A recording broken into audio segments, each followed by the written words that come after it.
ایک حدیث میں اللہ کے نبی صلی اللہ علیہ وسلم نے یہ بھی ارشاد فرمایا کہ یؤتی بالرجل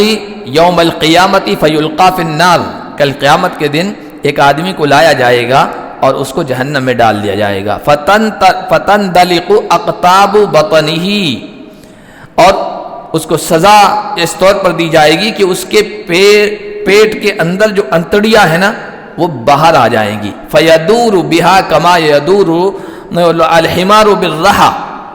وہ اپنی انتڑیوں باہر جو نکلی ہوئی گی اس کے ساتھ اس طرح چکر لائے گا گول گول، جس طرح گدھا چکی کے ارد گرد چکر لگاتا ہے، اور فیستمع الی اہل النار،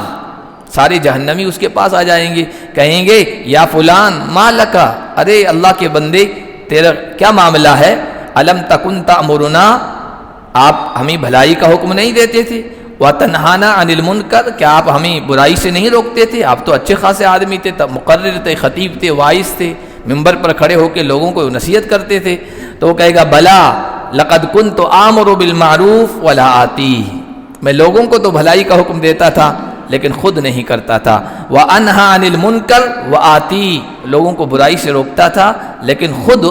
اس برائی میں مبتلا رہتا تھا، اس کی سزا اللہ تعالیٰ نے مجھے یہاں یہ دی ہے۔ اور ایک حدیث میں اللہ کے نبی صلی اللہ علیہ وسلم نے مثال دی، مثل العالم الذی یعلم الناس الخیر،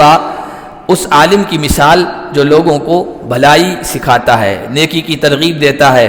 اور وینسا نفسہ، اپنے آپ کو بھول جاتا ہے، کا مثل السراج، چراغ کی طرح ہے، یضیء للناس، جو لوگوں کے لیے راستہ روشن کرتا ہے، روشنی کرتا ہے، ویحرق نفسہ، لیکن اپنے آپ کو جلا دیتا ہے۔ اس طرح موم بتی ہوتی ہے، روشن ہوتی ہے، خود پگھلتی جاتی ہے، اپنے آپ کو ختم کر دیتی ہے، لوگوں کے لیے روشنی فراہم کرتی ہے، تو بے عمل عالم کی مثال دی ہے۔